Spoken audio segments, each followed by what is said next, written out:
Hello, this is Matthew here from the Nations of Sanity project. I'm here speaking once again with Anthony Michael, who's been kind enough to take the time for another conversation. This is part 2 of our conversation. I'll put a link to our previous conversation in the description of this video, and I recommend people check that out because it was a very interesting conversation that we had. I really enjoyed it. Thanks again, Anthony, for taking the time to speak to me today. No problem. Glad to be here. Glad to be here. Glad to have you. I titled our last conversation "Progressive Voluntarism," and to be honest, I think I'll probably stick with that title for these conversations and just do like a part 1, part 2, because I mean, when I introduced you at the beginning of our last conversation, I introduced you as basically a progressive, with some caveats obviously added to that and clarifications as to what that actually meant.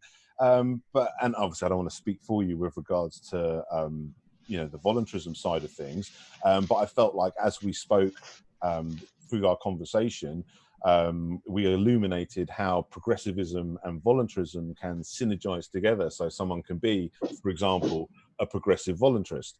And one of the kind of points I try to make with my Nations of Sanity thing, because obviously it's representing voluntarism as a kind of neutral ideology that can kind of serve as an umbrella for other ideologies. So someone could be a conservative voluntarist, or a liberal voluntarist, or a socialist voluntarist, or a capitalist voluntarist, or any kind of voluntarist. And the only kind of thing that's important to the definition that makes you a voluntarist is just that you respect the basic self-ownership that everybody has, and the freedom and rights that come with that. We had a great conversation about this, and one of the things we touched on last time, which I thought would be a good way to kick off this next conversation, was the idea of consensus, because we were talking about before about how collectives work, whether it's a voluntary collective, which is what we're trying to create with the Nations of Sanity project, or whether it's a authoritarian state-driven collective like what we're stuck with today. And when we were talking about things like democracies and how collectives can work, one of the things that I always try to sort of specify is that however it works, it needs to be voluntary. It needs to be in line with self-ownership.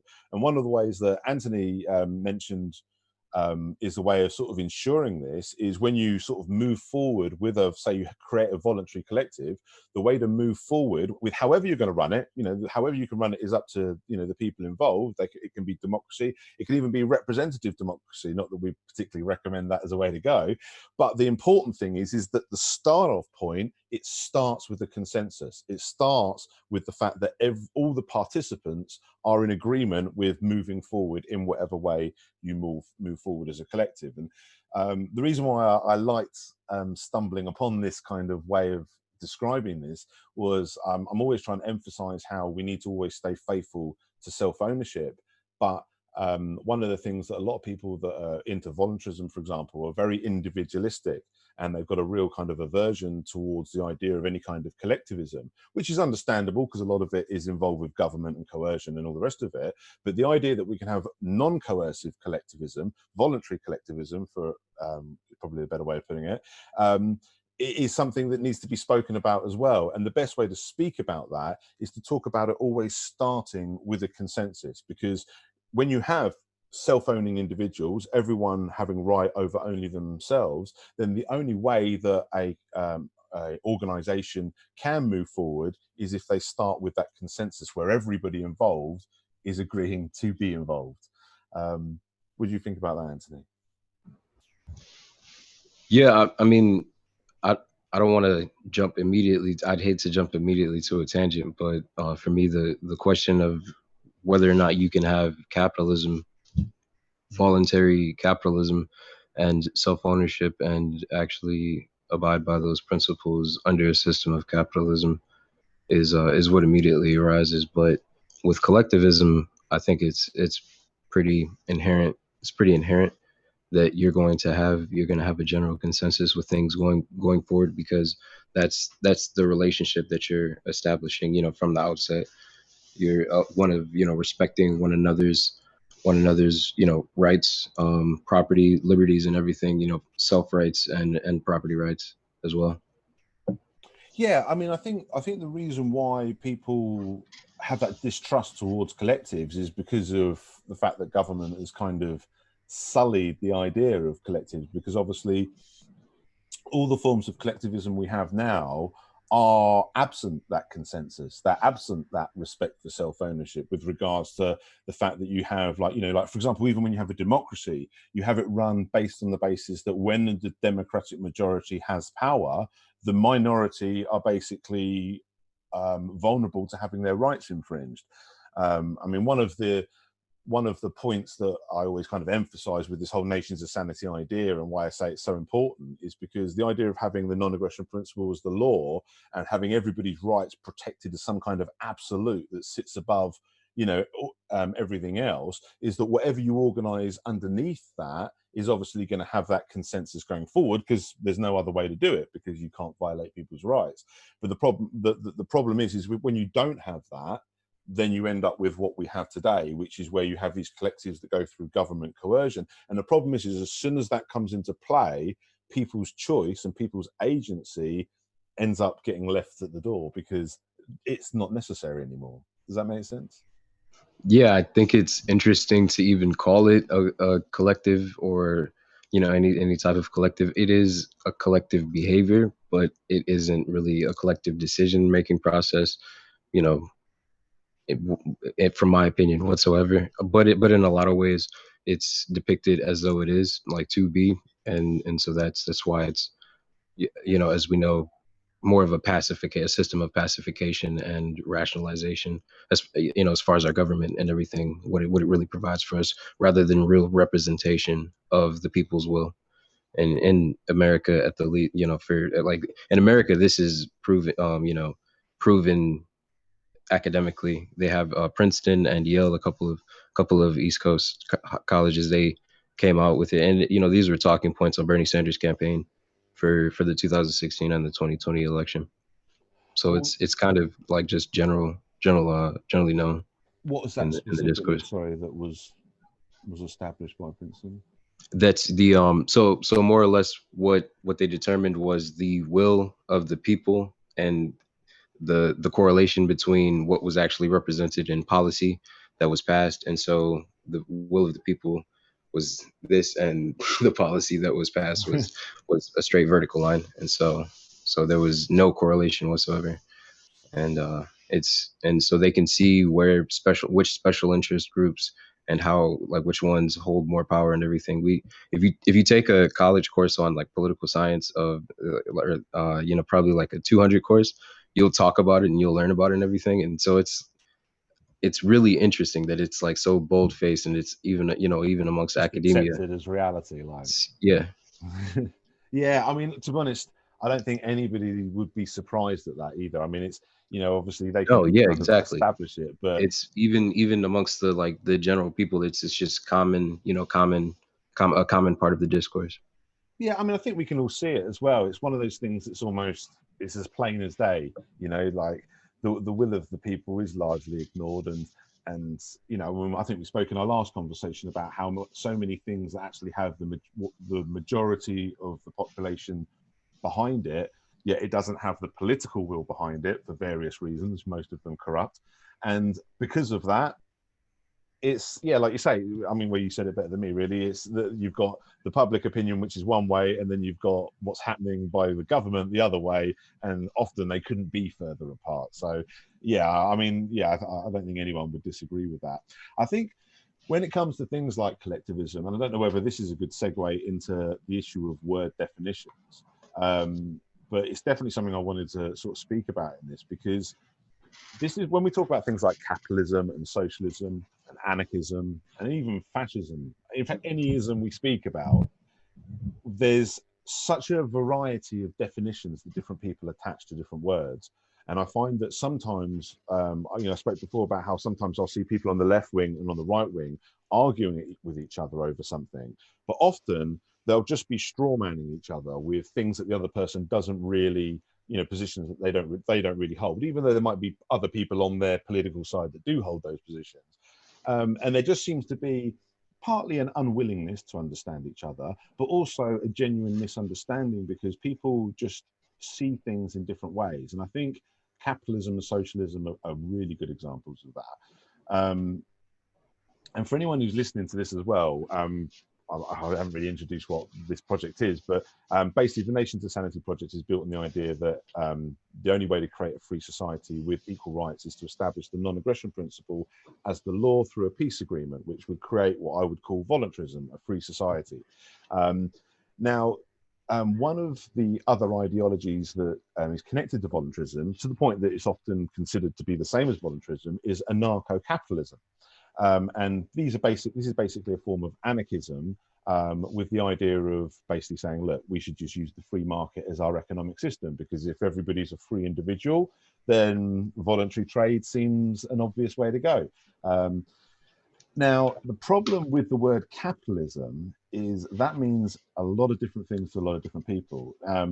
To most anarcho-capitalists, they will look and they will point at the dictionary definition of capitalism, which is just private ownership. If you look up capitalism in the dictionary, it's or at least one of the definitions on there is private ownership or private property ownership, something like that. Now, most people associate the market with capitalism as well, because I suppose if you're going to have private ownership, then you're obviously going to trade that, and there's your market. But the problem is like, so from their definition of what capitalism is, everyone's a capitalist, because anyone who has any kind of property is a capitalist. Now, another person, and you might be one of these people, Anthony, would define a capitalist as someone who's like a business owner, or perhaps not even a business owner, perhaps even one of those like investors, or someone else who's on that level of the kind of market economy, if you like. So workers, for example, wouldn't be classed as capitalists by your definition of what capitalism is. A resounding hell no. A Yeah. resounding hell no. Not Okay. a work. That's that. There you hit on pretty much all of the conflations that you see amongst the right wing. The market and also private property. They don't understand typically the distinction between private and personal property and things like that. And it's because they don't, like, if you just read the original socialists or the thinkers that are like in that vein, such as Proudhon on property, and Saint Simon, and people like that, like, you see what they're talking about. You see in Marx, and all of everyone else in Kropotkin and Bukharin, you see that that these writers are really talking about property, like people, the owners, the means of production and factories, and the real, and land, real swaths of land, real wealth. So that's just a simple ignorance on the part of lack of trying, and in my honest opinion.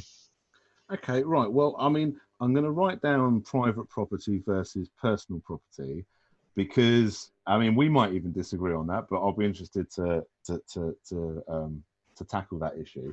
But before we touch on that distinction, just to go on to the definition of things, because the reason why it's important, I think it's important, is when we were speaking before, and I was talking about like the voluntary collectives that we could organise in a free society, run through consensus and all of this, and I would imagine, I mean, correct me if I'm wrong, but I would imagine you would describe the sort of voluntary systems that I was talking about, like the nationalized health system and stuff like that. You would describe that as socialism. Would I be correct? Not direct. I wouldn't use the word socialism personally. I mean, like, you could. I would agree with socialistic if you want to like get really semantic in particular, but I would say that is a more communist and communal type Okay. of, and nationalist. I mean, communal, national. Perhaps depending on more details about the particular economy and society, but socialist for me is typically like syndicates, or excuse me, cooperatives and worker cooperatives, um the things of those nature, where it's more about the individual workers' rights as opposed to a communal, because I'm personally more along the vein of libertarian socialist, so I'm perfectly comfortable with markets. I'm perfectly cool with markets. So But it's fair to say you wouldn't describe it as capitalism or capitalist in any kind of way, from what you understood of it. well, it can be, depending on the real nature of it. So if you're talking about just government planning of the economy in general, like just that in general. No, I meant like the, like the voluntary collectives we were talking about. Like when I was saying, for example, like if we get rid of government as a ruling entity and we establish the non-aggression principle as the law, a la the Nations of Sanity Project. If we achieve that, and we were talking about the sort of voluntary collectives that you could create, that would work much better, in my opinion, without the coercive nature of government. Like I say about how, for example, when I spoke about like the National Health Service we have here in England, and how Mhm. that if we had that in Right. a free society set up, where, for example, people aren't obliged to be part of it, so people could, say, I don't want to be part of this, and that's fine, but obviously they wouldn't get to use it then.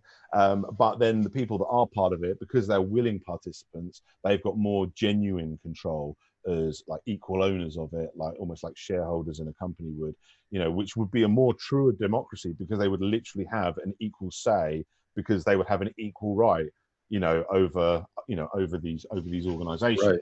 Yeah. But the reason why I asked So about sorry, go on. no, yeah, I wouldn't see that as capitalism. I would see it. I mean, the way you just described it at the end there, pretty thoroughly socialist. If it's all around equal ownership of the means of production and of the, of society, of whatever it is. Yeah. But Well, I mean, the reason why I asked is because I think this sums up what I'm talking about with the word definitions. Because when I've pitched the exact same thing to anarcho-capitalists who are like ones that are voluntarists as well as calling themselves anarcho-capitalists, and I get two responses from them. Some of them are just so anti-socialist that they're like, okay, look, that's fine because it doesn't violate rights and freedom. I wouldn't oppose it. I don't have a problem with it, but I wouldn't want to be part of it because I don't think socialism works even without the coercion, and I just don't want to be part of it. And they're fully into their free market idea, which is fine. I've had that response, but I've also had the response from anarcho-capitalists who say, that's a great idea. I would be part of that. But in my mind, that's still just capitalism.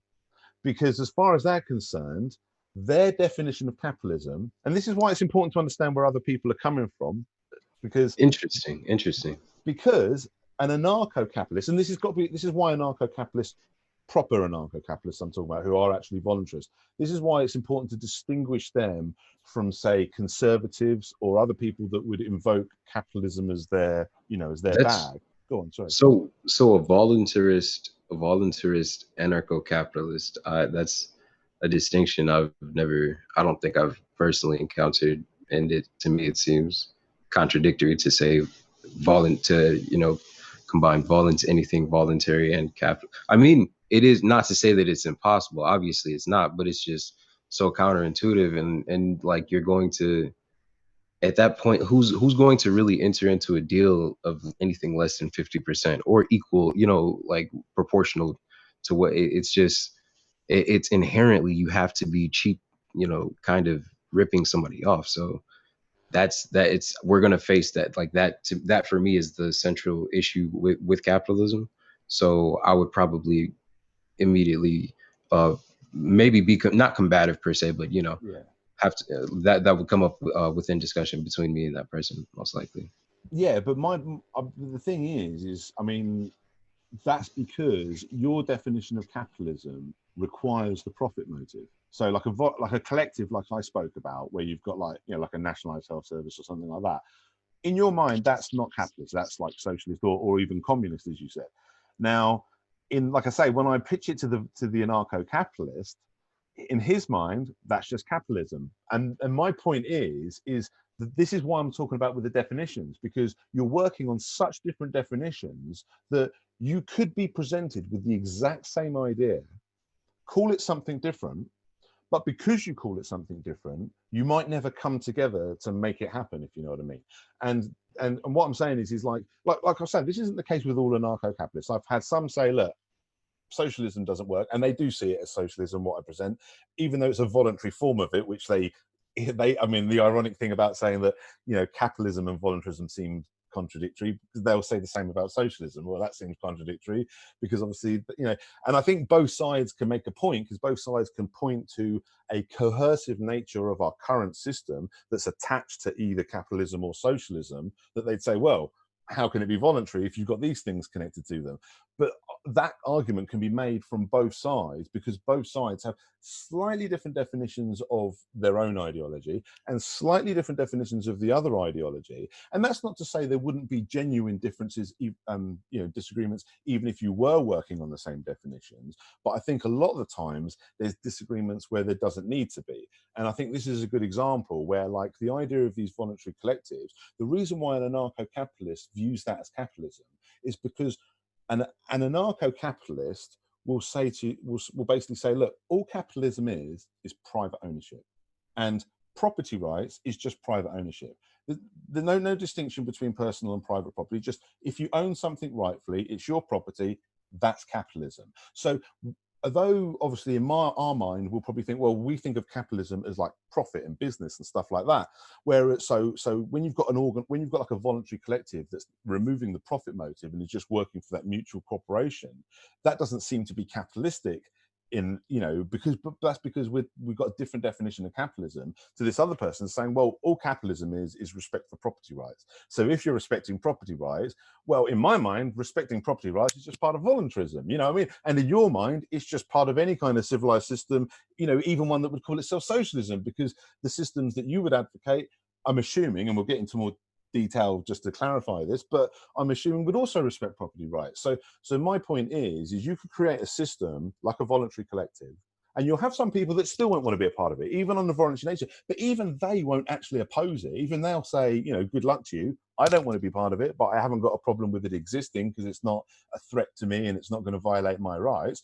But then you'll have other people who will want to be a part of it, but they'll want to call that capitalism. They won't want to admit that it's that it's got anything connecting to socialism, because to them socialism doesn't mean people getting together and helping each other. Socialism means using the government to rob people through taxation. Do you know what I'm saying? So whereas to the people that support socialism, that's not what they're thinking about. They're thinking about, well, no, socialism is about understanding that we live in a social society and there is this mutual cooperation that's required. We build the roads together, we create this society together, everyone does their thing and all the rest of it, and we need to help out the less, and all of those virtues that go with it. And this is why it's such a shame, the left wing, right wing divide, which I mentioned before, where I said about how I want to bring everyone onto that line of liberty or freedom, or however you want to define it, libertarianism, anarchism. I call it voluntarism. I think that's the best umbrella term, because it's literally saying we understand voluntary interactions must be voluntary because people own themselves. But yeah, that's just an example. I wanted to give it because the reason why it so stung in my mind was because after I spoke to you, I had a conversation with an anarcho-capitalist that went exactly like I described, where I said the exact same thing to him, and he said, yeah, that's fine. And I was presenting it to him as voluntary socialism. I wasn't saying that, this is capitalism. I was saying, look, this is model, but explain to him how it worked. And said, but look, there's no coercion. There's no, people don't have to be part of it and all the rest of it. And self-ownership is always respected. Property rights always respected. And he said, yeah, that sounds great. I'd even probably be interested in be part of that. But for me, that's capitalism. And I just thought to myself, you know what? I couldn't give two shits what people call it. If we can have a free society and people can actually come together and see something that would work in a way that, that they actually would want to be a part of voluntarily, and at the very worst, the absolute minimum, they wouldn't have any problem with being, existing, that they're not part of, then who cares if the right wingers are calling it capitalism and the left wingers are calling it communism or socialism? I'm sat in the middle calling it voluntarism and just happy that we've got our liberty, So I just found that really interesting. I wanted to get your kind of take on that. Well, I mean, it's definitely a product of propaganda and intentional will. And see, part of the reason that I have a particular adverse reaction to the idea of capitalism is that a lot of that is the fault of people that call themselves capitalists in society and do things like, are have capitalist interests and things of that nature. So I think it's definitely something that's I guess like really touching to something that's also really important, and like a part of socialist. I mean, obviously a part of socialist. Literature and thinking, education, because it's really just rooted in education and having freedom of thought and really having freedom of thought, not having, commodifying thought so much that it's really just another product on the market that you're dying for, or so desperate, to instill. So, yeah, I think, we can overcome that with proper education Well, and to be quite easily. honest, conversations like this as well, because I think when you get people talking with goodwill and good faith and actually trying to communicate ideas, I think a lot of these, I mean, it helps me a little bit because I really genuinely have never considered myself left or right. I've had a little bit more sympathies with left-wing ideals, but even then I've never really aligned myself with either. So whenever I've ever kind of had conversations with either side, I've never felt a need to be on one side or the other. And I've often found myself Right. being on different sides depending on the topic, like, as I Right. say, Yeah. usually whichever one falls on the voluntarist side is who I happen to agree with. So if the subject's like drug laws, for example, I tend to agree with the left winger because it's usually the right wingers that are for that kind of nonsense. But then there'll be other things where I'll agree with the right winger over the left winger at certain issues of freedom or something like that. I think we probably better talk about private property v personal property, because I am actually going to have to include myself in the list of people that doesn't see a valid distinction between personal and private property. I don't know whether I And should honestly, elaborate like, on that. that's really just like a watered down, because originally it was just about the means of production, like property, as far as the thing that people were bothered about, as far as socialist writers, was the means of production, or actual land, swaths of land that people, and in some cases people, or actual people that were being profited off of. So those are the things that are really, really bothersome. And like the only other, if we would get more specific about, because that to me is a non-consequential issue, as far as like those distinctions, like what is private property, what is personal property. I mean, obviously everybody has a right to personal things. There's no communal sharing of toothbrushes and, ridiculous things of that nature. So, um you know to Okay. to clarify for Yeah, anybody go on. that's like kind of stuck on that, I would just say that it's really more about the means of production and things that really, like, real capital, real property that drives wealth creation. Okay, I understand what you're saying. I mean, I tell you what, this is let me. I mean, to be honest, I think we should go into property rights here. But what I'll do is if I'm of the opinion, let's put it this way: I've never found a meaningful distinction between personal and private property. But some of the things you brought up about land ownership are relevant to perhaps the distinction that people do see. So I think I'll just break down property rights where I see it, and perhaps if you tell me if there's anything you disagree with here or don't think follows on. But Okay. basically, as far as I'm concerned, property rights comes from self-ownership. So, like with the non-aggression principle, we're just starting with the idea that every single person has right over only their own selves, and that gives us, obviously the morality of the non-aggression principle. But what it also does is it gives us property rights, because if I say, right, you own yourself, and what that means is you own everything that is you. So you own your thoughts, your actions, your consciousness, and because you own your actions, you're responsible for your actions. So if you commit a crime, you're the one who pays the price for that. But if you create something, you also own it in that sense. So if you create property, you own your labor. So if you create property, then you own that property. If you built a house, that would be your house. Now, the reason why I don't understand the distinction between personal and private property is the distinction is often drawn between, like we say, means of production, like a factory, and a house where someone would live. And I don't see the difference, because I'm like, okay, if you build a building, if you built a house, or if you built a factory, either way it's yours. Like for me, there's no distinction there. But where a potential distinction might lie is property rights has to be in line with self-ownership. So just like you can do what you want with yourself, you can do what you want with your property, but the limit on that is the same limit on the you can do what you want with yourself thing, which is as long as you don't violate others, whether it's with yourself or with your property. That's the universal restriction on what we do, based on that idea. So the idea is because you own your labor, you can create property. Now I know most people don't build their own houses. Obviously, we buy them off someone who did build them or whatever, or because you own your labor, that's how you can obviously rent your labor out to somebody else so they own what you create or whatever. There's all these things you can do as a self-owning individual. So for me, private property is just as valid as personal property in that sense. If you think of a private property as a house or a factory or anything that you rightfully own, as long as you've been able to create it without violating anybody along the way. But where I differ from other perhaps anarcho-capitalists and people of a right-wing persuasion that are into property rights is they extend it to land ownership and ownership over like natural resources and areas of the environment. And that is where I draw the line and say, no, you can't do that. Because the You reason lost why, me. sorry, You go on. lost me. Yes, yeah, no, that's kind of a lake. Like, how could you ever come up and say that you own a lake?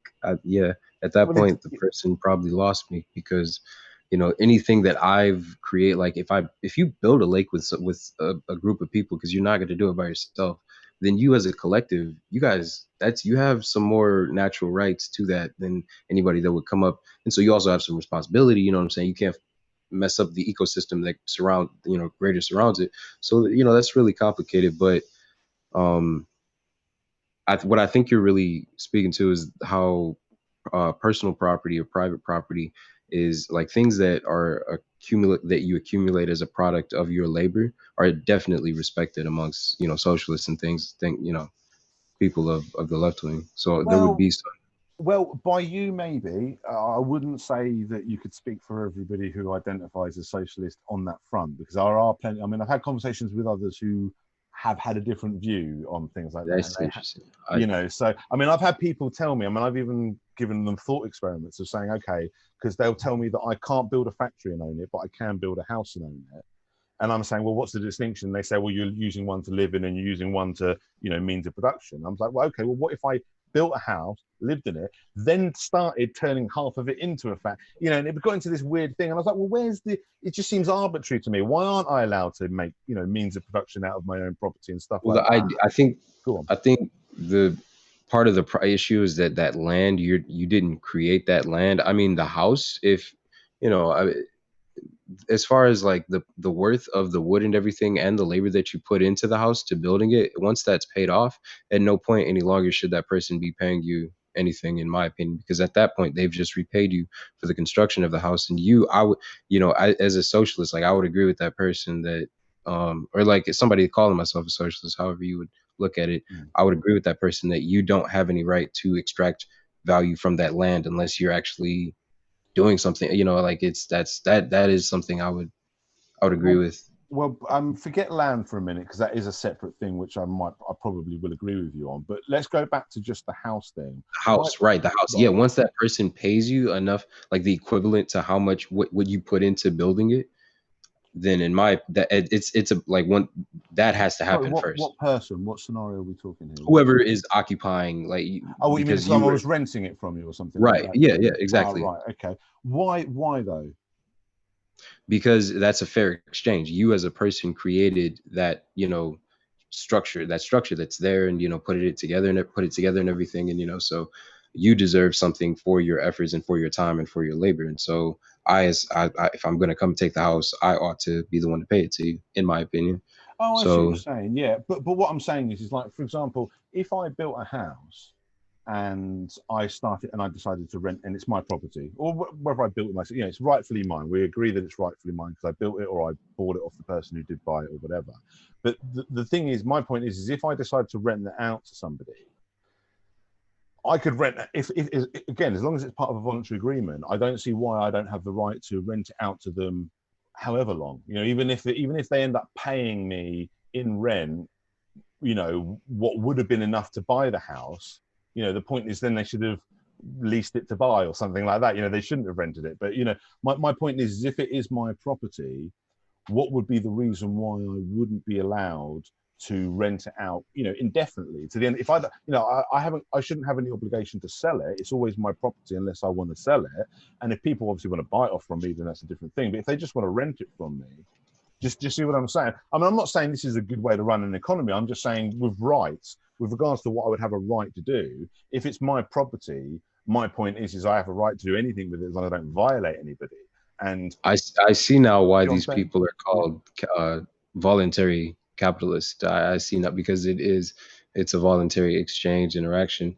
I it that's interesting because amongst like a lot of people that are new like into the conversation about capitalism, socialism in particular, like on social media and things like that, some of them are a little bit more comfortable than others with like capitalism and things like that. So that's something that a lot of people actually probably would be much more comfortable, with tolerating. And I think like it I, it's hyper situational because voluntary it feeds into a question of how much of this behavior is really voluntary and how much of it is actually coerced amongst people in society. Because as far as like a society-wide question for me, as long as something like that, like housing and food and things like that, are already addressed, and it's not it's a truly voluntary, this is an option, this person I don't. I guess renting land, probably in my vision of an ideal society, just wouldn't exist because it should already be kind of answered, like fulfilled. Otherwise, it's going to end up in some way be have some coercive nature to it. I believe, or I would just speculate.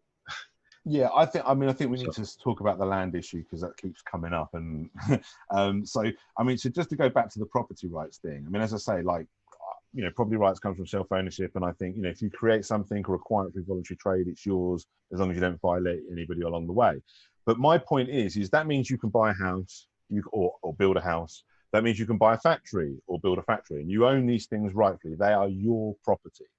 But I don't agree with land ownership as a standalone thing. I don't think people can own land because, as you rightly pointed out, no one created the land. And the same applies for natural resources like lakes and forests and stuff like that. Again, I fully agree with you.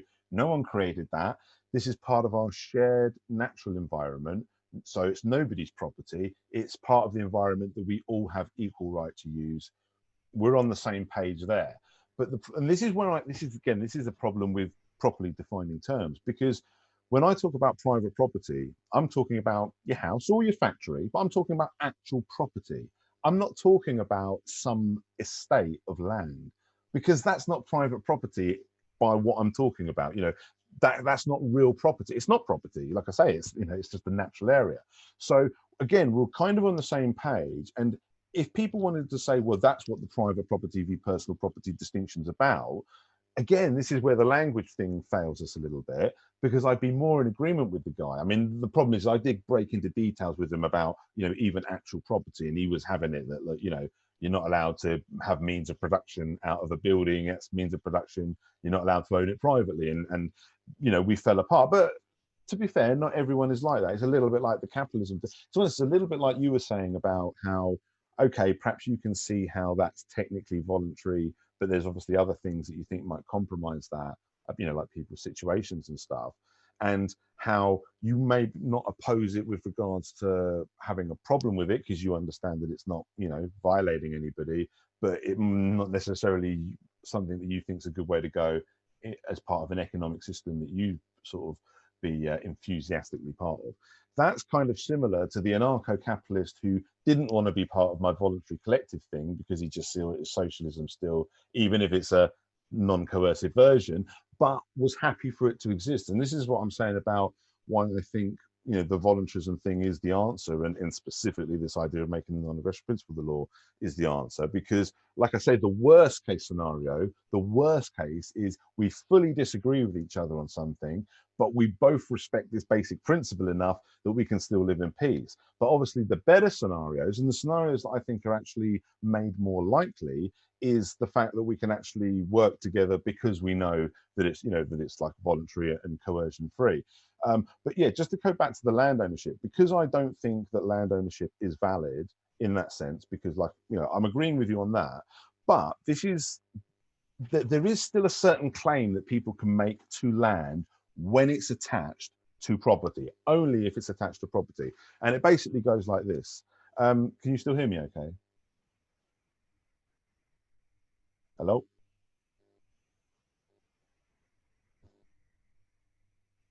yeah, sorry, I was just turning the light on. Oh, right. So I didn't know if you could hear me. That was all.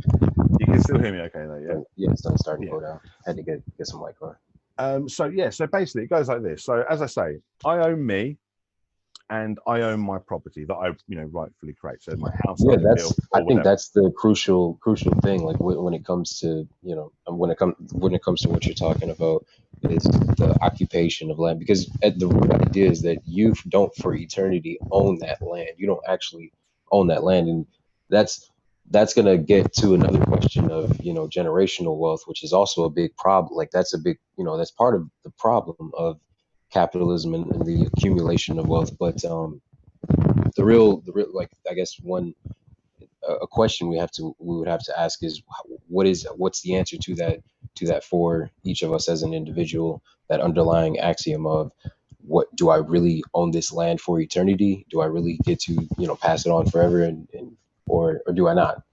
Well, I think, and feel free to challenge this if you disagree with it, but I think the answer is again in self-ownership and this idea of the non-aggression principle, because the way you do it is you say, right, well, property ownership is valid, as we kind of established. You own yourself, you own the property you create, or voluntary trade or create whatever. But what happens about the land ownership thing? Well, it's like, well, I say you don't own land, you don't own land, you don't own natural resources. They're not your exclusive property. But because we all have an equal right to utilize the environment, including occupying and using areas of land, because obviously we're not all floating around in the air, we have to, stand on land. So my point is I don't need to own land to own property and have dominion over the land that is occupied by that property simply by the fact that I own the property. So just to give you like a simplistic example, because I own myself, if I'm standing in a spot, imagine we're just like standing in some unowned field, just like, in the commons or whatever.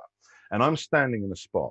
I don't own the land, so I don't have any ownership or, property ownership claims over any of the land.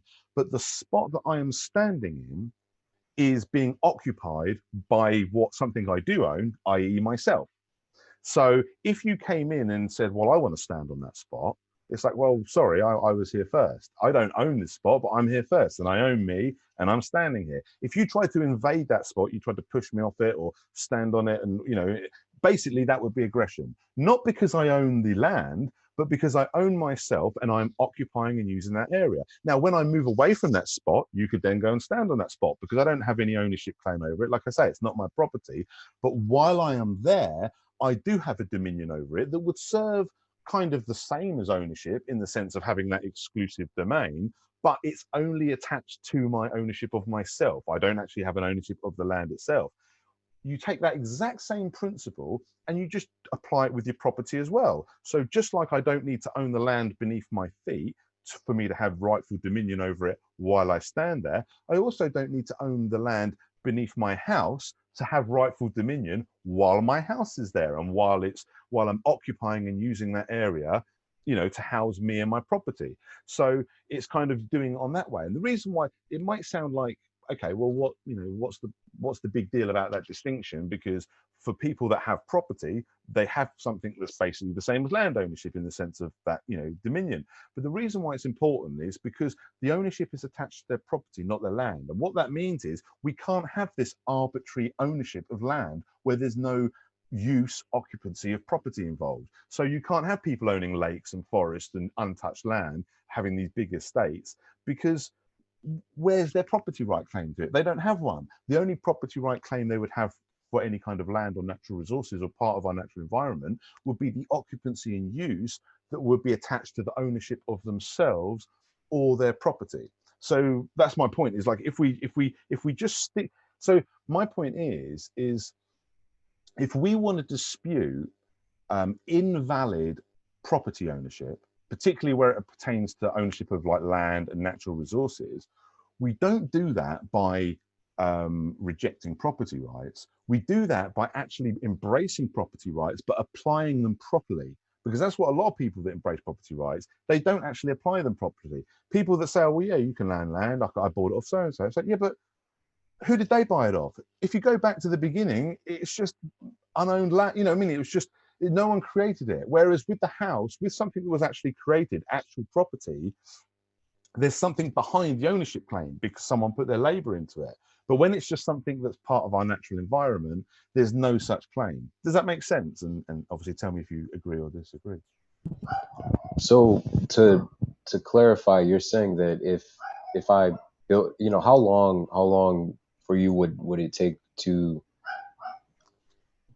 replace, if you have, like, say you have a house on land, and so you own that house, and therefore the land that it's on, because through the ownership of the house as you just described, would that person, how long would that ownership last? As long as you've got the occupancy and use of you or your property being there. So Even like, if you're not a resident in the house? well, if it's your property, then it's your property. So you don't have to do anything to justify your ownership of property. I mean, like I say, this is why it's different from things like land and where you've got the dominion that does require your access. So, like, for example, if we were all picnicking in a field, when we leave that Right. field, anyone else can come and picnic there. But when I leave my house to Right. go to work, no one else is allowed in my house because that's my actual, Exactly. you know what I mean? So that's Yeah, the use. distinction.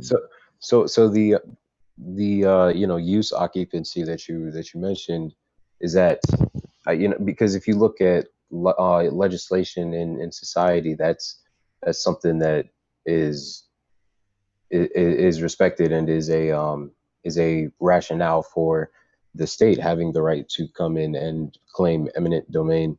I believe it's called eminent domain, and take ownership of private property, and take it from one individual, any private citizen, private party, and transfer it to another, for the purposes of repurposing, actually utilizing the land. If the person is not actually using the land, then they can do it. They can do it. They can come in and take the land. I believe historically, a lot of, not a lot, but at one point in time at least, some land in some from some indigenous populations was taken using this rationale. I've heard. I think it was perhaps in Jacobin.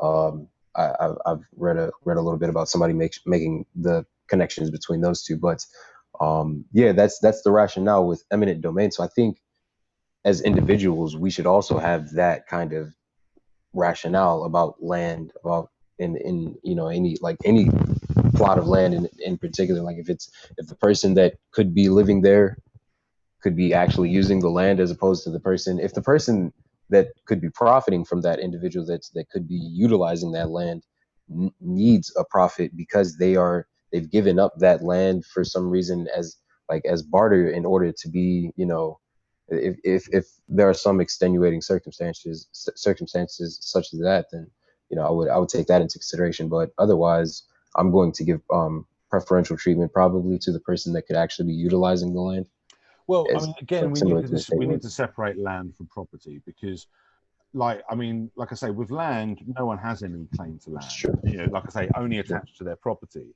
But my problem with eminent domain is it often violates property rights because, Well, yeah, I would go so far as to say I would apply that same principle and logic to property, even to like something that you've created yourself as a product of your labor. If you obviously, like, when you create it, you have a certain amount of rights to it, but with time, and if upon abandonment, like kind of like I think you were well, mentioning, you abandonment's different because obviously if you right, abandon it, then you abandon it. But my so point yeah, is if you've got, my point is, like I say, this is different from land because you, like I say, you don't have a claim to land outside of your occupancy and use that's attached to you or your property anyway.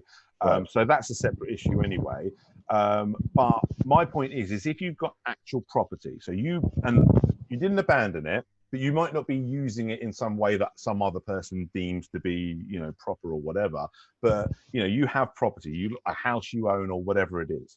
As repugnant as I think it is for there to be empty houses and homeless people in the same geographical region, the fact of the matter is no one else has any right to somebody else's property under any circumstances. So I don't think it's for us to judge. Like I would oppose eminent domain in almost all circumstances, as much as I understand it, because I don't think it like for example, if another body came in, whether it's like a collective, a government, or whoever, or just a group of people that said, okay, look, we don't think you're using your property, so we're going to take that.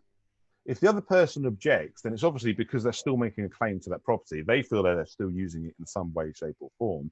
You might not. and you're like, okay, well, there's a difference of opinion here. Whose opinion matters? Well, for me, the only person whose opinion matters is the person who owns the property. And if he says that he's still using it or still has a claim to it or whatever, if he comes and says, look, I've not abandoned this. This is my property. The reason I don't not using it right now is because I'm going to do something, whatever. It's not our business. My point is that's like, you know, what you're talking about is all well and good for land and natural resources, because we never had a claim to that anyway.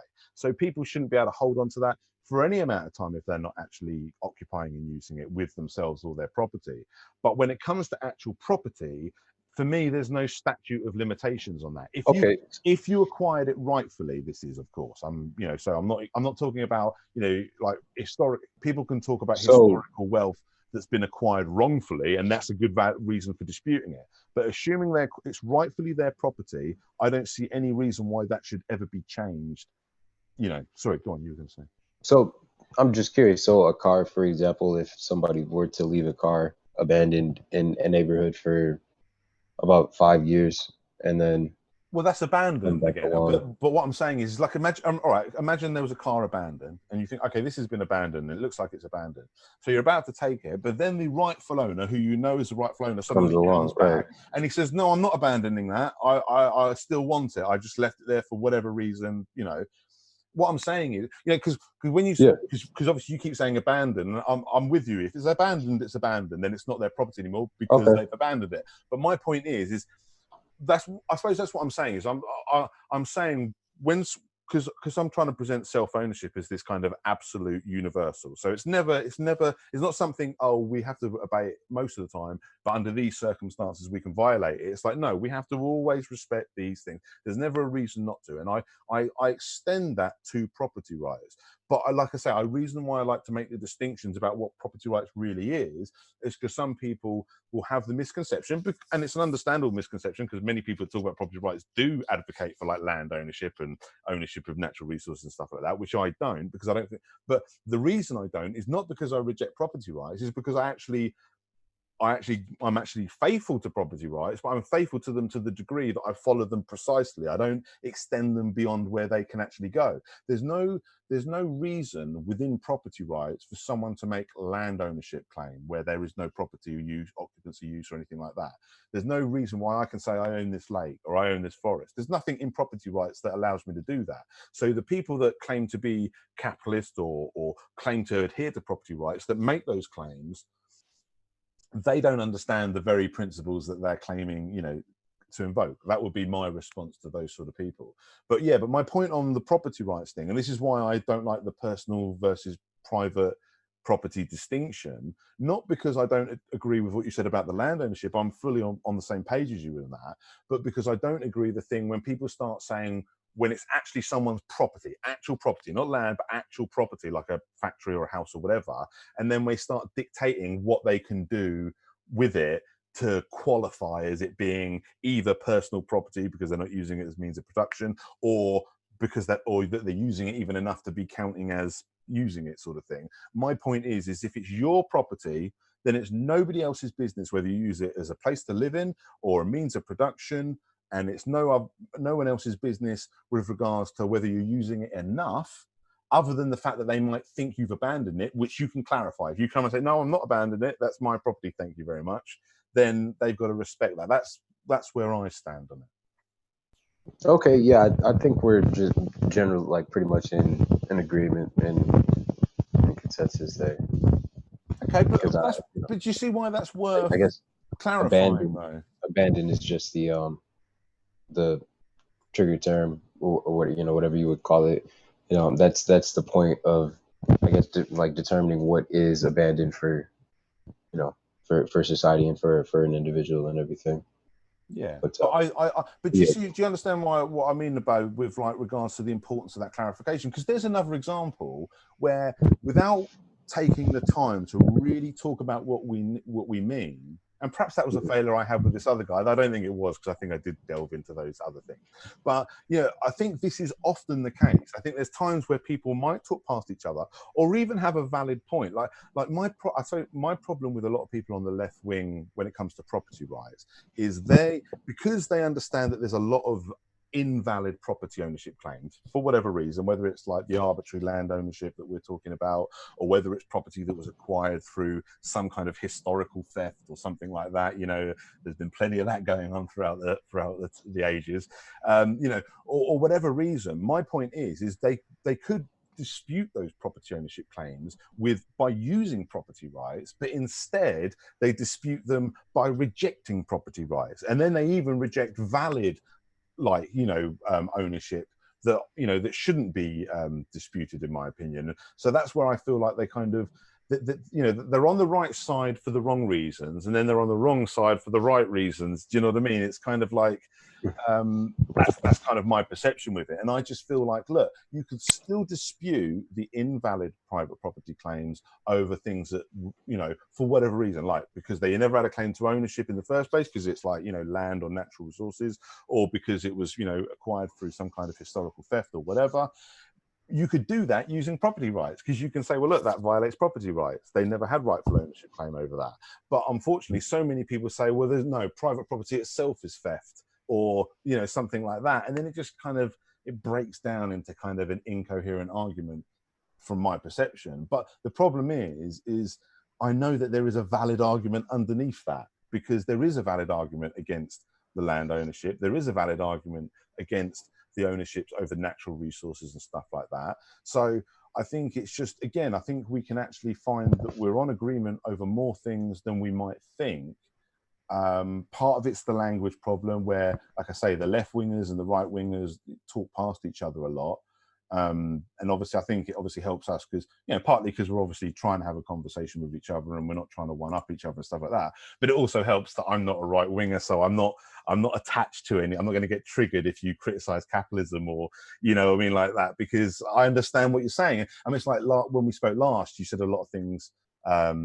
And spoke about a lot of the detrimental things about capitalism. And I know that if you were talking to an anarcho-capitalist, they would have stopped you, but oh, hang on a minute. They'd have either disputed that it's really capitalism, or they might have even tried to justify some of it. You know what I mean? Whereas I didn't do either of those things, because one, they might have tried to convince me that capitalism is the birth, is the source of innovation and the cause for man progressing into modernity, and it's the solution you've been looking for.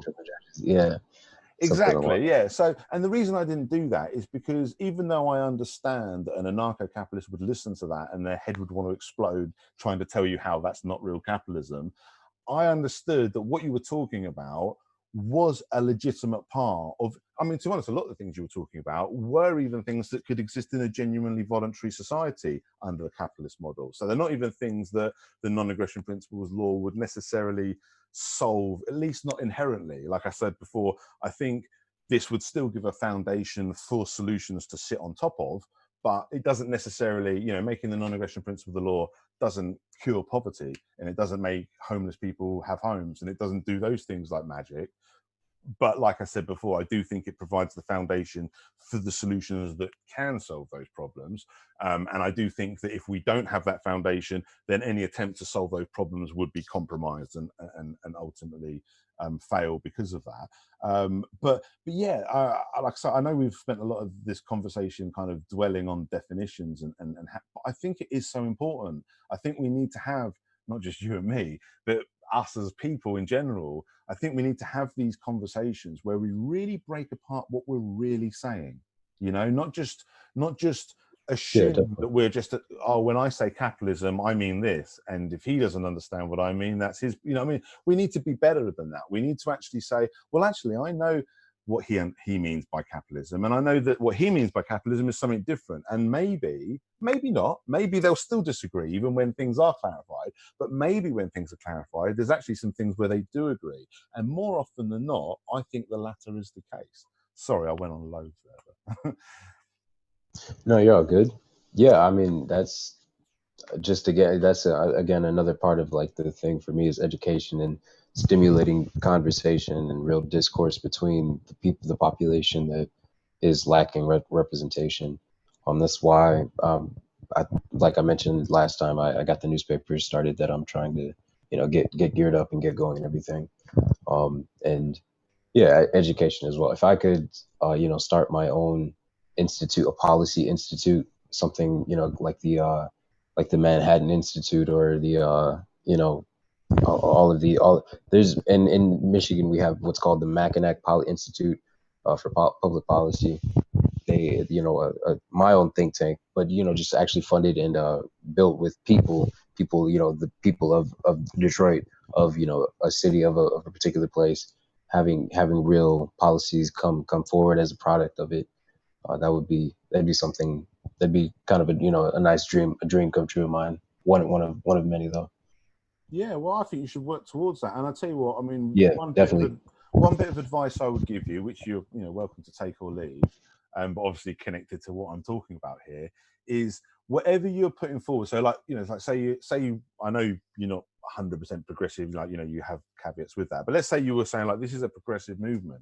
I would call it a progressive voluntarist movement. Like, whatever you're doing, I would do it under the voluntarist banner, because in addition to the fact that, you know, as I say, I think that's the way to go anyway, but also the other thing I think it would do is I think it would open up doors to connections with people that may have otherwise not have happened without that banner, without that kind of white flag, if you like, of saying, I mean you no harm, I'm a fellow voluntarist, we might have disagreements on economic thingies and stuff, but we can have a conversation because we're on the same page on this most important thing, which is respecting your self-ownership, you know. And the thing is like I say, there will still be times where you're still going to disagree, and you'll find that the only thing you agree with them is self-ownership, and you agree with them on nothing else.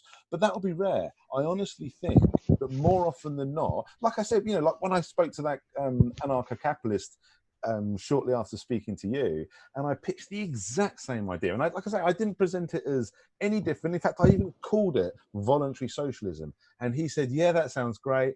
I definitely think I would be a part of that. Obviously, you know, with other details, you know, being questioned or whatever. But, you know, he was basically probably as eager, if not more keen and enthusiastic about the ideas than yourself. And he's a capitalist, and I was presenting it to him almost like, and his only objection was, I still think you should call that capitalism because it's voluntary, it respects property rights, even though there's no profit motive, even there's nothing there that most people would call capitalism. But technically he's not wrong, because if you look up the dictionary definition of capitalism, it just says private property ownership. So technically he's not wrong. And my point is, and I made this point before, but I'll repeat it because I think it's worth repeating, I don't care what people call it. If we live in a truly free society, they can call it capitalism, they can call it socialism, Right. objectivism, whatever. I'm happy. And one other thing, like I said to you before in our previous conversation, I said, like, voluntarism works with all other isms except for fascism. And I mean that because obviously fascism is literally defined by the fact that it violates self-ownership. So obviously That's always voluntarism, nice. That's always a plus. That's always a yeah. benefit. But I That's a mean benefit. it about the other ideologies though, like, because if you look at no matter what you feel about capitalism, if you look at it, there's nothing in the definition that means it has to violate your rights. And if you and capitalists and people on the right wing who are listening to this, if there are any, I would urge you to really think about this. There's nothing in the definition of socialism that demands government coercion. There's nothing in the definition about communism that, you know, the idea of each according to their ability and each according to their need, that can be a voluntary system. There's no inherent part of that that has to be government throwing you in a gulag. You know what I mean? So it's just about understanding that these isms can exist on the authoritarian line where it's run by government and people's rights are disregarded under this ideology, in which case they can all go to hell, or they can exist on this other line, what we call the bottom unity line of freedom, where everyone's a voluntarist, even if they're a conservative voluntarist or a liberal voluntarist or a socialist voluntarist or a capitalist voluntarist or whatever kind, as long as voluntarist is included in the description, then it's all good. And even if it's not a system that I personally think would work for whatever reason, because I think we should go this way, and as much as I've got a lot of respect for free market and anarcho-capitalist arguments, I do think that the profit motive can be very destructive. I do think there's a lot of things about even a voluntary form of capitalism that could be very problematic, which is why I'm so keen to explore the ideas of these voluntary collectives and how we can work societies in ways that work better for people, you know, under this foundation. So I'm not on the same page of them as necessarily a lot of them just think, the free market, as long as we've got a free society, the free market will do the rest. I don't agree with them on that, but they're not my enemies because we're on the same page about that as long as we've got a free society bit. And like I say, we can have a good faith conversation about where we go from there once we've got that foundation. And as I say, with your own work, again, you know, I would very much encourage you to kind of incorporate that. I think everyone needs to. I think we all just need to say we're all voluntarists, you know, assuming we are, we're all voluntarists. Doesn't mean we're all conservatives or, you know, all these other things. That can be different. The one thing we need to be united on is self-ownership.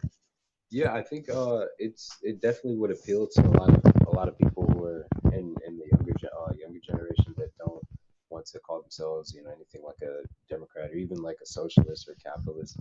They're more interested in like things like objectivism, um, things that they ascribe themselves to that are more like moral prescriptions or things, you know, things like that. Um, so like objectivism, and so even people who call themselves and quote unquote objectivists, they might be more appealed to by, you know, my self-identification as something other than even just the, you know, run of the mill socialist or capitalist. And so I think that'd be a good appeal tactic. Yeah, definitely. I mean, you mentioned like objectivism before, and it is, like I say, it's very similar to voluntarism, and it is. I mean, I've got no problem with people that, you know, go down that route. Just like I've got no problem with anarcho-capitalists. Just like I've got no problem with progressives like yourself who, you know, can understand and respect self-ownership. As I say, not everybody who has these labels is on that page, which is why I think this voluntarism discussion is so important. You know, and because I think, like, I kind of present it as like this is what we need to unite on, and it is a big thing about a common ground to unite people. But it's not just about uniting people. It is also about dividing people, but dividing people where it matters. Because I want to separate us from people that want to violate us. You know what I mean? I want to separate us from real criminals, where we define criminals by what, you know, like an objective way of defining a crime. And obviously that's your murderers, your rapists, your thieves, but it's also your oppressors. It's also the people that, you know, want to violate your rights using the, you know, the government. It's also the corporations, again, that use the government to to create that legal shield for them to violate our rights and rob us and all of this stuff. You know, like I say, you know, like for example, like the non-aggression principles law, you know, as I said, that doesn't make everybody rich or, you know, equal all the inequalities, but what it does do, it stops the theft for one thing. So at least we're turning the tap off with regards to, you know, the shit that's already flowing. But also it gives us a proper foundation for cleaning up the shit that's already flowed, because apart from the fact that it's no longer flowing and we've turned the tap off, but also because we've got that foundation now where we can move forward and we can actually start doing things right. You know, like I said about, we'd have real democracy when like for example, everything the government's stolen from the people throughout the years, we can't right all the wrongs. We can't, you know, most of the victims of a lot of it are long gone, as well as many of the perpetrators. So, you know, we'll right wrongs where we can, but for the most part, we can say, okay, well, the government is this criminal organization that's been robbing its citizenry.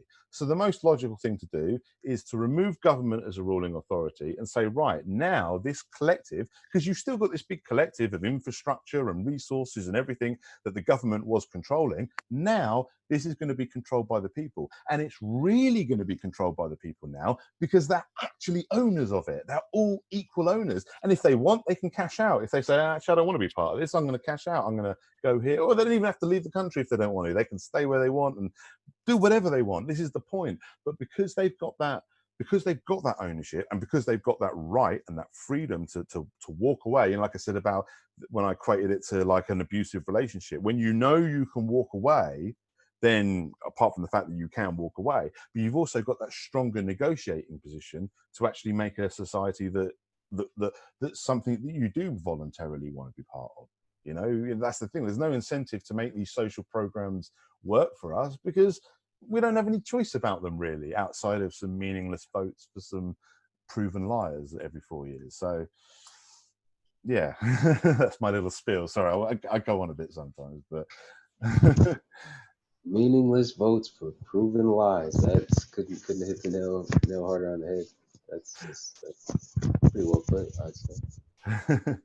but yeah, and I think when people are looking for, sorry, sorry, I talked over you. But no, sorry. Yeah, Well, no, I was just going to say that people are disillusioned with the political system for good reason. But I think we need to understand that the reason why is because the whole system is rotten to the core, and we really need to step outside that box and actually see and look at the whole system for the corrupt mess it is. And if we do that, I think everyone will start recognizing that problem at the root. And that problem at the root, like I say, my big thing, and you know, again, for anyone watching this as well, is the whole nations of sanity thing. I do think it's like I say, it's not going to fix everything, but it is the solution to start us off, because it creates that foundation for creating a society where we can actually get it working for us. And I just think, you know, it's not all going to, you know, nothing runs as smoothly in practice as it does in our heads.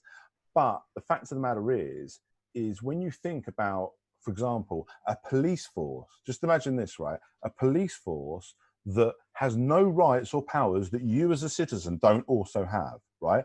But they're obviously they're going to be a dedicated organization that's there to enforce the law, except the law is just the non-aggression principle, which means their only job is to protect people from other people. No more enforcing victimless crimes, no more violating rights to serve the state, just an organization that, and they don't have any special powers or rights, because they don't need special powers or rights.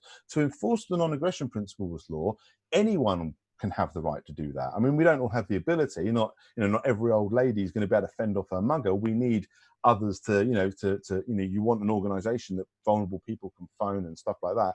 You know, it's not all about self-defense, it's about defending others. But the point is everybody has the right to defend self-ownership, whether it's their own or whether it's others. So we have the right to have organizations that enforce that. But those organizations don't need special powers. They don't need special rights. I mean, that's a big problem with a lot of the police brutality. Half the arrests that happen shouldn't even happen because no real crime has even been committed, and it's something arbitrary like a drug law or something really pathetic. Like, I mean, what was that Eric Garner one where he got arrested for selling loose cigarettes? I mean, what the fuck is that? You know, in no sane universe is that a crime.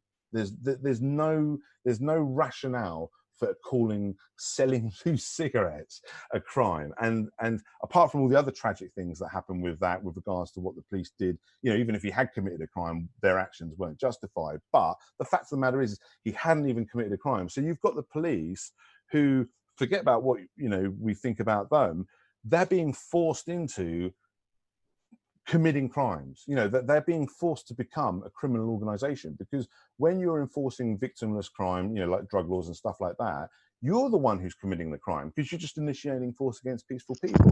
And the fact of the matter is the police force put most of their time and resources into that. You know, if they're not spending 90% of their time catching robbers and rapists and murderers, they're spending 90% of their time and energy enforcing drug laws and enforcing tax laws and doing real arbitrary nonsense, and a lot of which is just like power flexing and stuff like that. All of that would be solved like that with the non-aggression principles of law, because they'd no longer have the authority to do it. They never should have had the authority to do it, but that would end straight away. So like I say, it wouldn't fix everything. It's not going to make all the homeless people have homes. It's not going to feed all the starving people, even though those are things that we can and should do.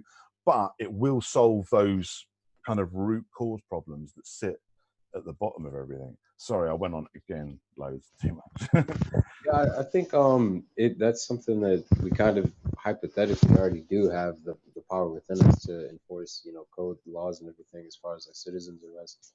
And that's, I think, the vision that a lot of people that are chanting defund the police right now, I think that's the vision that they have, is one of only enforcing, instead of enforcing so strictly property rights and things like that. It's more about, you know, humanity and securing that, and, you know, defending that and making sure that that comes first and is prioritized over everything, and, you know, all the time. Yeah, and that's really important. But the problem is those laws still exist. I mean, it's like we've had it. There's been certain regions in England where, like, the local police will make an announcement to say, "Oh, we're not going to enforce cannabis laws because," and that's very nice for people that live in that particular region. But those laws are still on the books, and the police can change their mind. And in other regions, they will enforce it, and and it's no good. These laws should not exist. I mean, it's even like, I remember Bernie Sanders really annoyed me one time when he was asked about it, because he was talking about, you know, how bad drug laws were bad and stuff, and how, you know, it's wrong to throw someone in prison for cannabis, but he wanted to decriminalize it into a fining system. So it's like, so, you know, if you're caught with some cannabis, you may want to pay a fine for that, but you shouldn't go to prison. And I'm thinking, fuck you, Bernie. You shouldn't pay a fine for it either. You shouldn't. You should be left alone. You shouldn't have anything. You know, it's nice that he agrees that people shouldn't go to prison for cannabis, but it's fucked up that he thinks they should pay a fine for it. That, you know, it's like, that's what frustrates me so much, is this mindset of thinking that you have any right to tell people what they put in their own body, whether it's fining them or whether it's throwing them in prison. Obviously, one's more extreme than the other, but they're both built on the same principle, where this person thinks he has the right to interfere with someone who's not themselves hurting anybody. That's the thing. And like I say, you know, drug laws is a nice obvious example, so I often invoke it, but you can apply that to so many things. And like I say, if we got on the same page over that principle, it would stop a lot of this bullshit that just mucks everything up. Sorry, It's interesting because you can tie that pretty easily back to the earlier conversation and the question of how would you enforce property rights when it comes to situations such as squatting and occupying property in ways that aren't, that the owner is not, you know, isn't utilizing it for or something, you know, things of that nature. well, I think you can do it the same way you would do anything. I mean, obviously, when it comes to enforcing law, just as a general thing, it's got to be proportionate, because the problem, you know, like for example, you can't execute a petty thief because that's not a proportionate response to the crime, and there'd be no necessity. So that would be in itself an initiation of force. So obviously, there's got to be proportionality in whatever you do. So, you know, somebody, for example, who's squatting in a property, they are violating your property. You know, it's trespass and whatever else. But obviously, the level of force that you can use to evict them would have to be proportionate to that crime. If they're not being violent in any other way, then you can't just come in and shoot them, for example, because there's not that sort of intent there. But I mean, again, I do stand firm, even though, and this is one other thing that, again, that's important to emphasize. That's actually, Sorry, wait, could you say that again? Because could you say that part again? Which part? Sorry. About whether or not you could actually just shoot somebody, you know, if they were to come within your domain. Well, under normal circumstances, I think someone would be justified in shooting somebody who invaded their home, like a home invasion, because that would be self-defense. But if someone was squatting in a building and they were like, you know, peacefully squatting, then what I'm saying is you can't just walk in and shoot them then, because that's not proportionate. But an actual home invasion, I think that would be arguably proportionate, because that could be a potentially life-threatening situation, and then you would be justified, you know, in defending yourself. So what if the person, do you have to, do you think the person would have to determine the threat level of the invader? Or do you think there's any onus upon the person to accurately assess that situation? Well, I think you'd have to give them a lot of leeway, because at the end of the day, if whoever's violating the other person, the degree of that violation, obviously, there's a certain objective limit that, you know, that we put on in different interpretations. But generally speaking, the level of threat, you know, like for example, if someone breaks into my house, particularly in England, because we don't really have guns over here in England. So if you know, if say someone broke, unless they were, sorry, go on. I'm scared. No guns. Wait, you know. But yeah, I mean, so say someone broke into my house, unless they were more than one of them and particularly large, I'd feel relatively confident that I could handle them, just, you know, physically or whatever. But if I was, say, a woman or a disabled person, and I had access to some kind of weapon like a gun, then I would feel that the level of threat to me, you know, I basically, it shouldn't be on me to have to take any chances. They have invaded your home. Now, their intent might just be to steal something and not harm you, but you have no way of knowing that. Their intent could be to murder and rape you. You know, you can't be expected to be, psychic in that regard. So for me, the onus there is always on the violator. the violator is the person that's initiated the situation, and you give the victim of that crime, you give them a lot of leeway with regards to what the threat that they feel they were under. Obviously, as long as it's still based in some kind of reality, someone comes up and says hello to you in the street, you can't shoot them and say, oh, I feared for my life. I mean, it's still got to be rational. But someone breaks into your home, then you've certainly got, even if some other people might say, well, I didn't think it was really life threatening. Well, that's not your home. You weren't in that situation. It's easy for you to say. So yeah, I think, in those situations, although responses have to be proportionate, it's more on the victim should have a lot of leeway because they're the victim after all. Okay. Yeah, I just curious because in the news, I mean, some things that bring it to mind is like the castle doctrine that we have here in the U.S. and Breonna Taylor. That's the whole situation in particular. Kenneth Walker's her, excuse me, Kenneth. Yeah, I believe Kenneth Walker, Taylor's partner's response. Um, that's a hot topic in American discourse right now.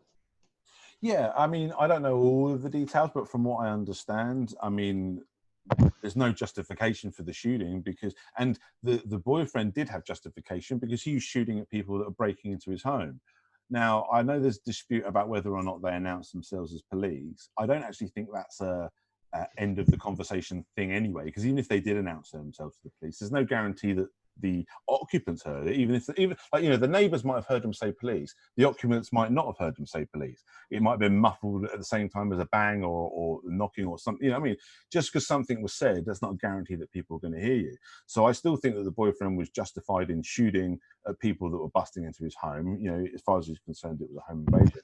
But again, this also comes back to the thing that if the non-aggression principle was the law, the police wouldn't have this is the thing, they have these extra rights, they have these extra powers, they have that, what's that called, that qualified immunity, which basically pretty much says that because we give them these extra powers and extra rights to to do their job, we give them so much leeway with regards to getting away with crimes that if me and you did the same thing, it would be a crime. If me and you decided to bust into Breonna Taylor's home over some investigation that we were doing, like say we were private detectives or whatever, there is no way there'd be any question about who was to blame for that situation. It would be us, because we busted in with guns, and the fact that someone shot at us is just what they're allowed to do when people bust into their homes. So, what I mean? This is my point about the law, coming back to the law thing. A lot of these things would be non-starters. Also, correct me if I'm wrong, because I don't know all the details, but wasn't this to do with a drug case as well? Yeah, So it was again, wouldn't suspected even that. be the police's business, because drug trade and drug use and drug possession should not even be a crime that they're even bothering with. So like when I look at a lot of the big cases, I look at the Eric Garner, I look at the Breonna Taylor, I look at the George Floyd, I look at, do you hear about the Tony Temper case? Have you heard about that one? Was he the same thing happened that happened to George Floyd happened to him, Yeah, but he was yeah. white. Yeah, he was a white guy. Yeah, and Yeah, and he was being nailed on his back, whereas obviously George Floyd was being nailed actually on his neck. right, So it was slightly different, but it was similar in regards to the fact that he died while they were all on him. I mean, right. some aspects are obviously worse with the George Floyd thing, like the knee on the neck. It's really interesting that you bring that up because there are some American academics, like African Americans in particular, that are you might be able to argue a part of right wing propaganda apparatuses, and they use cases like Tony Tempa. Forgive me if I mispronounced his name, but they use cases like him to then make the argument that there is no disproportionality in the victimhood of police brutality between African Americans and white people, but then they can't even really follow through with that argument because the data doesn't like substantiate that. They know that it really is disproportionate in one direction, and so they then use the excuse of, oh well, it's just a correlation with poverty, and African American males are more likely to carry weapons and have warrants and these things, all of these things, but they don't And it's like right at that point they decide to stop with looking at what the correlations are, you know, what correlations there are, because there's a lot more, and it ultimately leads to public policy and institutional things like this. So, you know, it's I don't know, it's just a weird thing that that they do.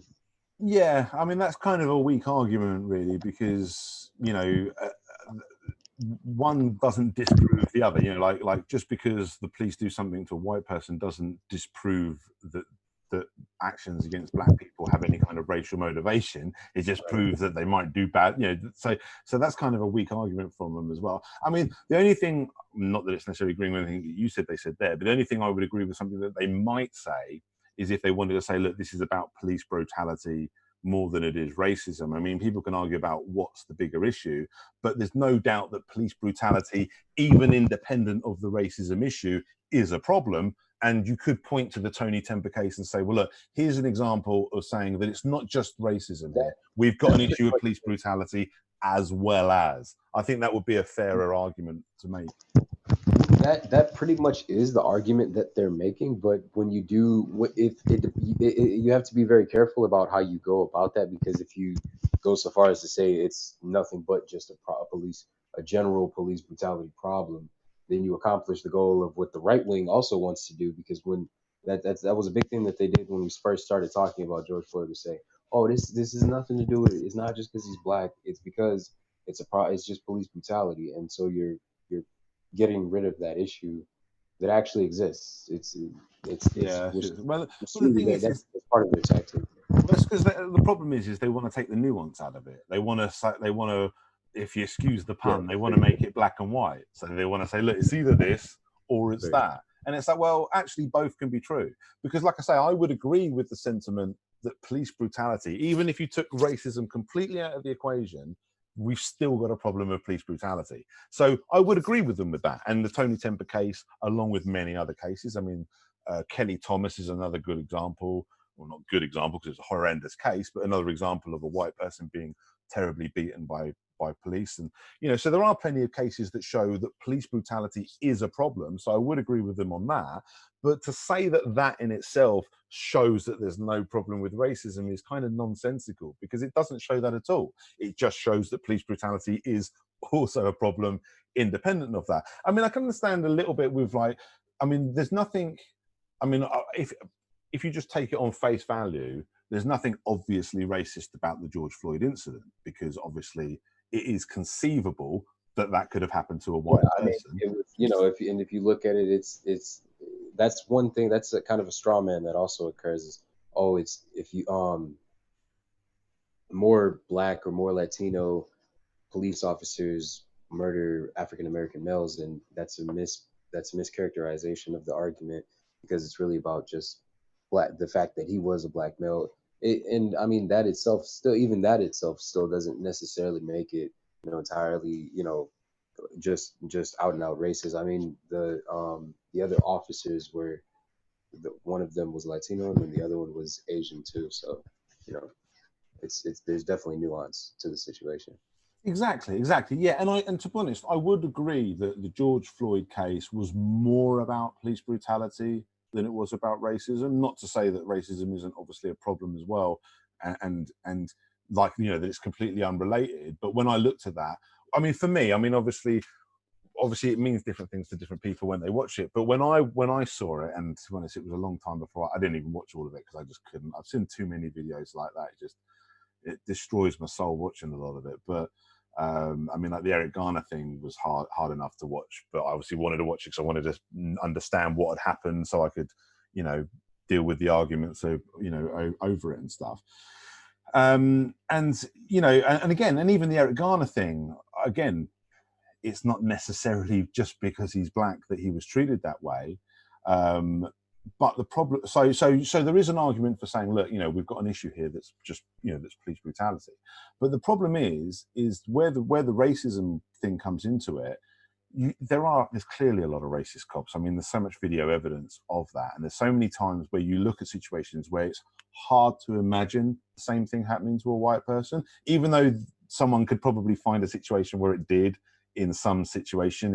It does seem a little bit less common, and particularly as well, when I see police officers policing certain areas and certain people, there seems to be such a disconnect, and it wouldn't surprise me if a lot of it was racial. I mean, the problem with the race thing is it's hard to know what's in people's hearts. You know, like for example, it's hard to know whether the guy that had his knee on George Floyd's neck had any real racial malice in his heart.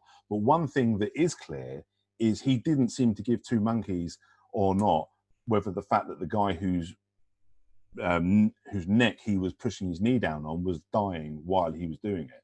You know what I mean? So he's clearly a bad person, but we can't say 100% that he's a racist. You know, so I can so if we want to give the devil its due, at least in my opinion, from a right, though I don't agree that it disproves racism and stuff like that, because it clearly doesn't. But I do agree that we do have an issue of police brutality that we do need to look at as itself. But for me, it's nonsensical to say that because we do that, accepting that means that we're accepting that racism isn't part of it as well, because that's stupid. We can still accept that police brutality is a problem on its own, and also understand that there's a big connection with racism there as well, particularly in a lot of the cases where you've got police policing like black neighborhoods and communities and stuff like that. So, but again, and I don't want to keep going back as if all nations of sanity is the answer to everything, but again, if we had the non-aggression principle as law, these things would be non-starters. And again, it's even with the racism thing. If you're a racist cop, or if you're a racist, here's a good thing to do. If you're a racist person who really wants to exercise your racism, here's a good job for you: become a police officer, because you have power over people and you can exercise your racism in the ways that you want to do and really fuck with people because you have that power. In a free society, you won't have that power. So the sort of people that will be signing up to be police officers will be people that just want to protect people from genuine criminals, not people that want to exercise their power complex. Because so many coppers, you could tell it as well. And we have the same problem over in England. At least ours aren't armed as much as your lot. But we have the same problem over here. Most of them are on power trips. Most of them, you can tell, are drunk on the authority. I mean, half the time when you see police getting brutal with people, it's often because the person's not showing them the proper respect that they feel that they should have for their authority. And they get angry because they're like, resisting arrest. You end up resisting arrest if you don't immediately cooperate with the rule, you know, the claim that you disagreed with to begin with. And it's, that's a common, that happens a lot here too. Exactly. And my point is a lot of officers are also like really, you know, gone on power trips too. It's a big appeal to authoritarian type personality. Yeah, a lot of them are on steroids, I think, as well. And again, that's the irony as well. While they're busting into people's houses and shooting their family dog over weed, they're all pumping steroids into their arms like there's no tomorrow, and getting tons of SWAT gear from Barack Obama and ex-military equipment from Barack Obama and Joe Biden and you know, people, even their predecessors. Yeah, exactly. And as much as I hate Trump for his authoritarian nature, the fact of the matter is we've had the same thing packaged a little bit differently, obviously, but we've had the same thing from Obama.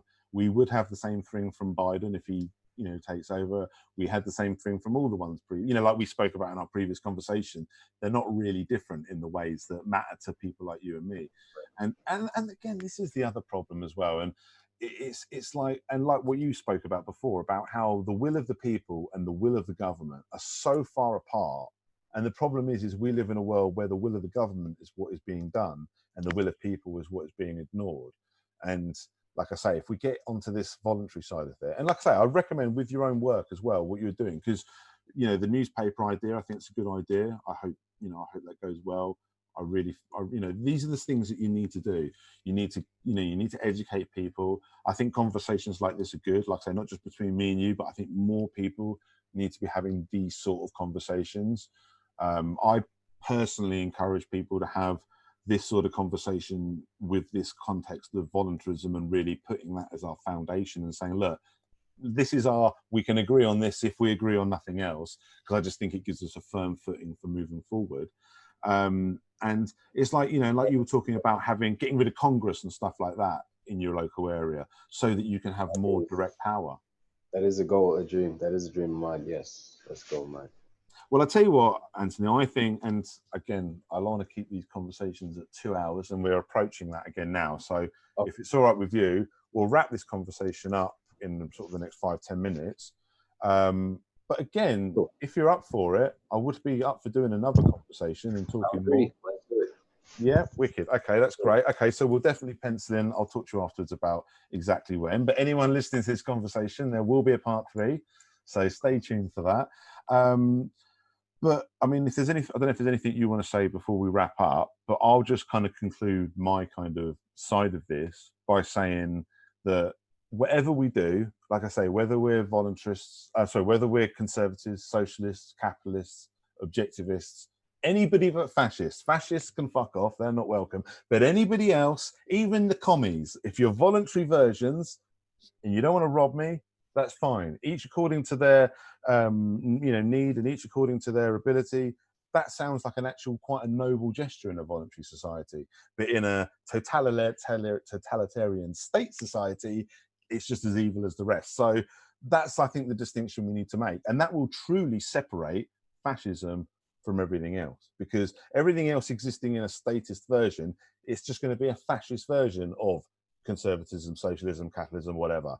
But if we get onto the voluntarism side, then the only thing we'll be excluding will be any flavor of fascism, whether it's an obvious version or a more subtle version. So I don't know if you want to sort of say anything to finish this off. Yeah, fascism seems to be the the definitely the buzzword among the left, and like the big kind of thing that we're worried about. And I mean, I totally, of course, agree. And I especially wholeheartedly with the last part that you said there about in all its forms, and amongst Sorry, Anthony. Sorry, there's a little bit of distortion. Can you say that again? Oh, I definitely agree with the last part you said about fighting it in all its forms, because there's the left wing. I mean, left wing fascism that's a controversial statement, but what people like to call liberalism, and the contribution that liberalism has towards the mechanism, the underlying structures, societal structures and mechanisms that gear fascism, such as the military police state and all those things, kind of like we mentioned in the last conversation too. Yeah, like when we said about like that political compass, and to anyone who's listening to this, go check out a political compass where you have the left and the right as like one line, but then you have an up and down line, which is like fascism at the top, and it'll be like libertarianism or voluntarism or freedom or something at the bottom that signifies the freedom aspect. And what we're basically saying is the top line, whether it's left wing or right wing, is some kind of fascism. Obviously, top right is what we know of as fascism. Top left would be like some kind of totalitarian communism, but it's still kind of fascism. It's on that fascism line. And we're basically saying, look, if we can get some bottom unity on that bottom line, which is about freedom, then it doesn't matter how far left you are. It doesn't matter how far right you are on like economic preferences and other aspects of, ways of life and all of that. If we can get unity, bottom unity, as we call it, or, unity over voluntarism, then I think we'll give ourselves half a chance of actually having a real revolution in this world where we actually have real freedom and real equal rights. And it'll be the first time in recorded history, so it's certainly an ambitious goal, but it's obviously worth fighting for. And like I say, I think this is a common ground that makes it at least theoretically achievable, even if it's going to be a mammoth task in many ways. I think it simplifies our task a little bit because we can illuminate, look, we all agree on this. And I do think that's the real thing. I think it's the common ground, no matter where you are, they like, if it's left or it's right, if it's, like I said, even something as divisive as Israel, Palestine, if you speak to either side and they want to complain about the crimes of the other side, they will point at things that violate self-ownership. So even when people seem to be so opposed in every other way, if you actually speak to them, you'll realize that they actually have the same principles on the deepest level. And I think it's just about illuminating that so that, we can all understand how we can move forward together. So, Yeah, Sorry. we want to appeal to Steve Bannon's, his constituent, his populace, people he appeals to, and not Steve Bannon himself. We want to get them converted over, and that's the trick, is figuring out how to do it. And I think this is a good way to do that going forward, because it appeals to common values and things that we have, excuse me, things that we already have in common, and can get the conversation going for us. Exactly. And we won't get everyone, because there are some people that genuinely are fascists, but at least we'll help identify them then, because we'll separate everybody else from them. We'll draw that line, and then they'll be exposed. They won't be able to hide. The fascists on the right can hide amongst other right wingers, and the fascists on the left can hide among other left wingers. We can expose the fascists on both sides of that and separate good, decent people, which is most of us, I think. Most people are good, decent people who would respect self-ownership and probably agree with the principles that we've laid out, if they had these same conversations that we're having. So yeah, I think that's a good point to leave this conversation on. Once again, I want to thank Anthony for taking the time. Real great conversation, really enjoyed it, and we'll have another one soon. Thank you, Anthony. Cool. And bye, everybody.